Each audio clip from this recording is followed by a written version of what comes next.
Last के lecture में हमने कुछ चीज़ें जावास्क्रिप्ट की बहुत ही बेसिक लेवल की देखी और इसमें हमने देखा कि जावास्क्रिप्ट हमें क्यों ज़रूरी है हमारे कैरियर में, हमारे जो बेसिक लर्निंग स्ट्रक्चर है, हमारा आजकल के हालात में जिसे हम परफॉर्म कर रहे हैं, इन हालात में हम कुछ ऐसी चीज़ें हैं जो हम शॉर्ट टर्म में सीख सकते हैं, जैसा जावास्क्रिप्ट है। हमें कोई फ्रीलांस काम मिल सकता है, हमें कोई रिमोट जॉब मिल सकती है।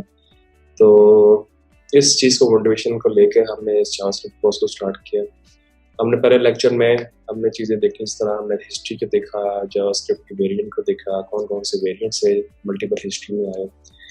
हमने देखा कि एनवायरनमेंट को किस तरह सेटअप किया जाता है, कौन-कौन से एनवायरनमेंट है जो कि जावास्क्रिप्ट को सपोर्ट करते हैं और जो आपको गुड फीलिंग देते हैं कि जावास्क्रिप्ट में कोडिंग की जाए।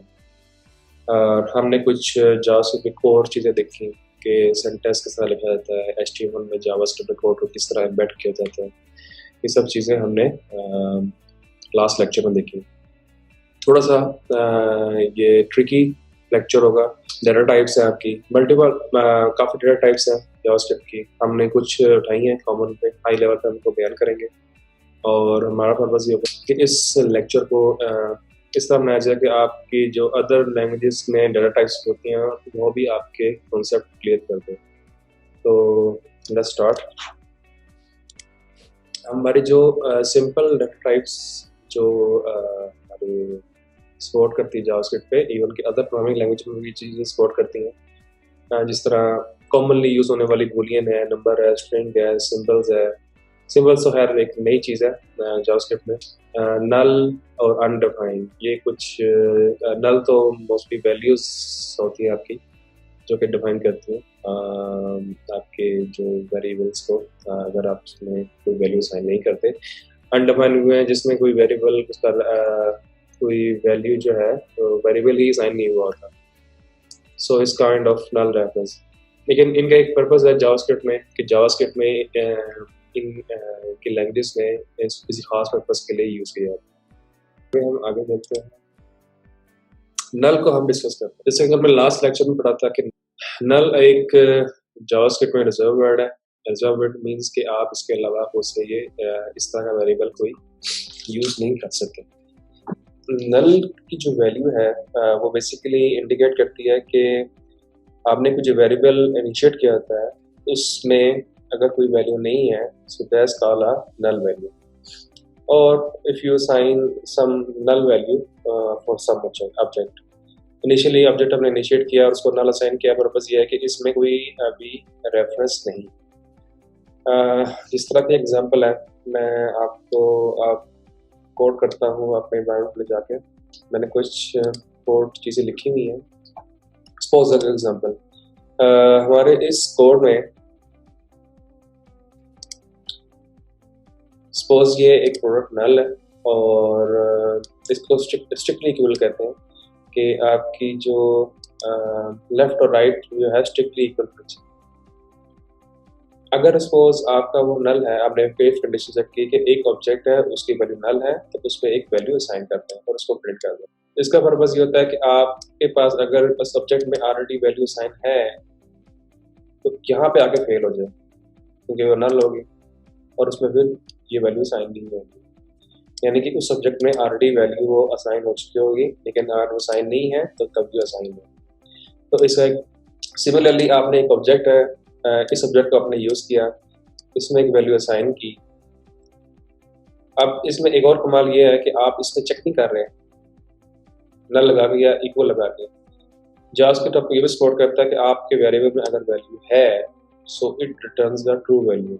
यानी कि अगर वो उस ऑब्जेक्ट में एक वैल्यू कंटेन करती है ट्रू वैल्यू, तो इन केस अगर वो वैल्यू ट्रू है और आपने इस साइन को लगा के उसको ऑपोजिट करना है, यानी फॉल्स करना है, then we can assign a null value और उसमें आप प्रिंट कर सकते हैं। मीन टू से कि एक वैल्यू असाइन है और इफ कंडीशन चेक करना है कि अगर वो असाइन नहीं है तो आपने नल असाइन करना है इसको।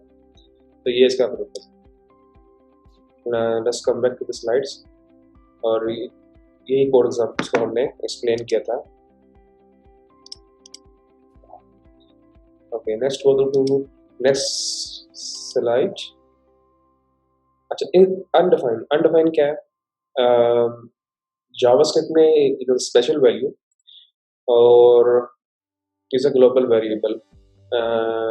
Global variable means के is accessible to all the platform, all the worksheets, all the JavaScript files. और ये आपको बताता है कि इसमें कोई वैल्यू नहीं। अब सपोज एक तो आपने नल असाइन किया था, वैल्यू को लास्ट एग्जांपल में, विच इज प्रोडक्ट नल। इसमें आपने एक वेरिएबल असाइन किया x और उसमें कोई चीज़ डिफाइन नहीं की।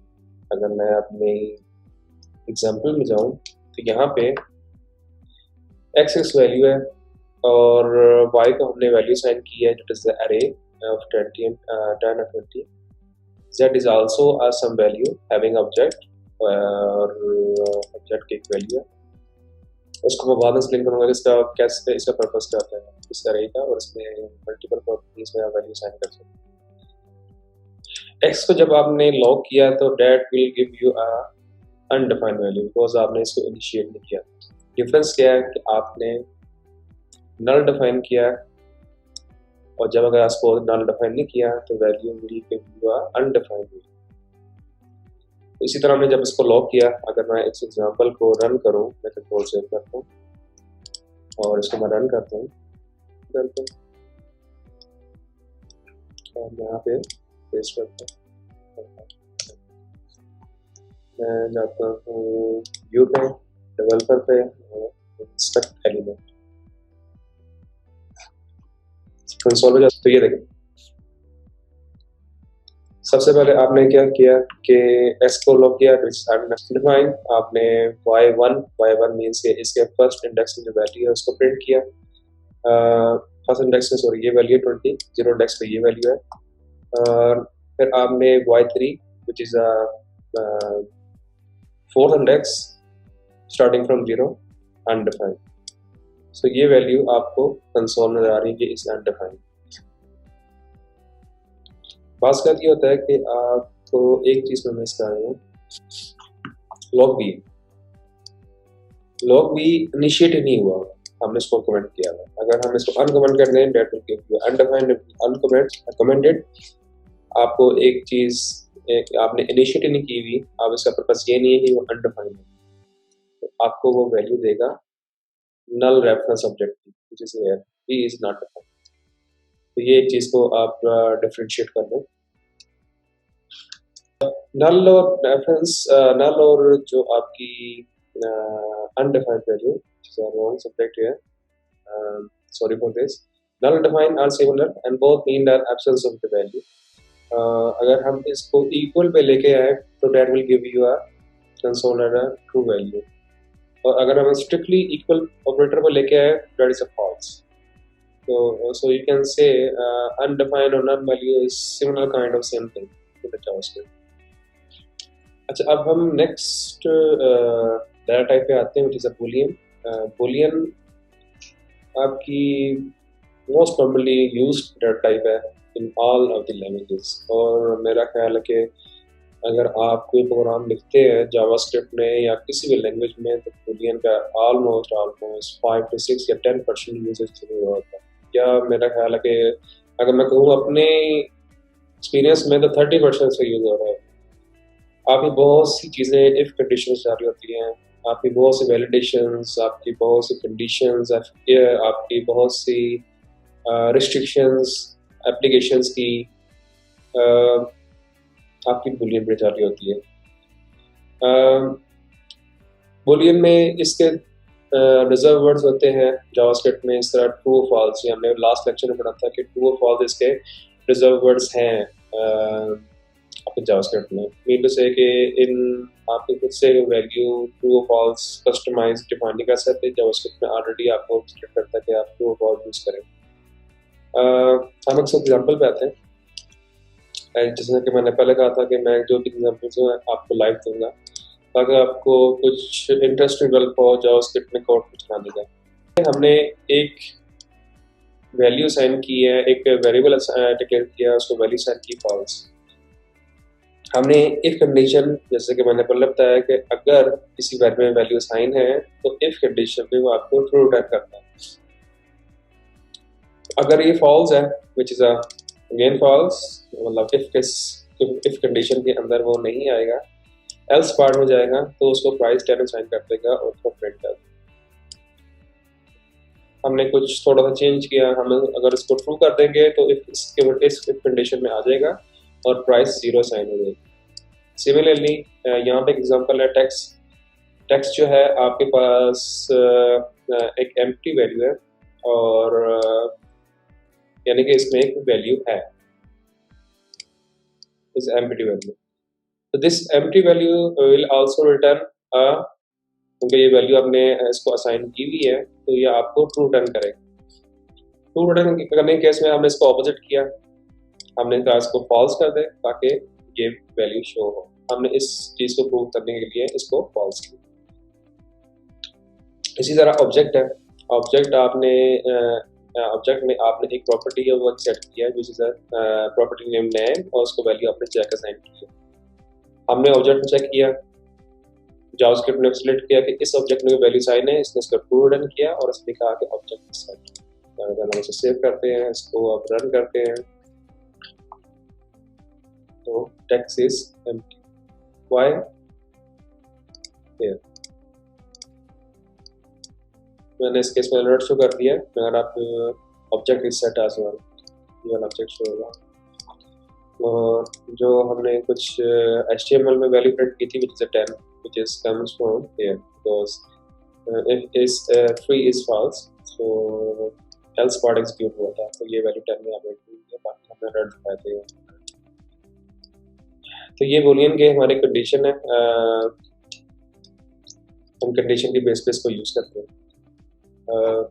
Okay, let's go this side कि empty values data converted to false. Empty value आपको फॉल्स में कन्वर्ट कर सकते हैं, नल है आप उसको फॉल्स में रिटर्न कर सकते हैं, अनडिफाइंड है आप उसको फॉल्स में रिटर्न कर सकते हैं। इसी तरह नॉन एम्प्टी स्ट्रिंग्स हैं, उसको आपको ट्रू रिटर्न होता है। इसी तरह नॉन जीरो है, ये भी ट्रू रिटर्न होता है। ऑब्जेक्ट्स में कोई वैल्यू सेट है तो वो भी ट्रू रिटर्न होता है। आपको पहले भी एग्जांपल यहाँ देख लीजिए। स्लाइड सिंबल को हम मजीद एक्सप्लेन करेंगे, ये थोड़ा सा ट्रिकी पार्ट है। हमने इसलिए कवर किया है कि कोर्स के कंटेंट में था तो हम इसको हाई लेवल पे इसको स्टडी कर लेंगे। इट्स अ प्रिमिटिव टाइप, इसमें कुछ स्ट्रिंग भी साइन कर सकते हैं, इसमें नंबर भी डाल सकते हैं। सिंपल फंक्शन का जो पर्पस है अगर आप डिफाइन करते हैं तो इसको आप नेक्स्ट वैल्यू से कंपेयर नहीं कर सकते, that is a unique one. Constant define कर दिया आपने, फोन की वैल्यू डाला होगी और लैपटॉप इसका सिर्फ सिंबल है वो सेपरेट होगा, that is a laptop symbol. और उसकी जो आउटपुट आएगी वो भी सिंबल फोन आएगा, सिंबल लैपटॉप आएगा। अगर मैं इसकी एग्जांपल को कोड करूँ यहाँ से, जिस तरह मैंने एक फंक्शन डिफाइन किया, इसमें वेरिएबल साइन किया और उसको सिंबल में मासूम को मैंने अपना नाम इसमें प्रिंट किया, और अगर मैं इसे सॉल्व करता हूँ, इसको रन करता हूँ, सिंबल इज मासूम, ये इसका प्रिंट यहाँ विजिबल हो रहा है। तो इसको हम मजीद एक्सप्लेन में स्टडी करेंगे, इसको हम बाद में देखेंगे इसकी अंडरस्टैंडिंग क्या है, इसका पर्पस क्या है। टाइप ऑफ ऑपरेटर, मोस्टली आपकी जो जावास्क्रिप्ट लैंग्वेज है इसमें आप जो वेरिएबल डिक्लेयर करते हैं तो इसके शुरू में कोई आप स्ट्रिंग या इंटीजर कोई इस तरह की डेटा टाइप को यूज़ नहीं कर रहे होते, उसको करेक्टली कवर करने के लिए। तो JavaScript is a loosely cover, आप इसके शुरू में या वार असाइन करते हैं या वेरिएबल नाम असाइन करते हैं या आप उसमें वेरिएबल नेम मेंशन नहीं करते।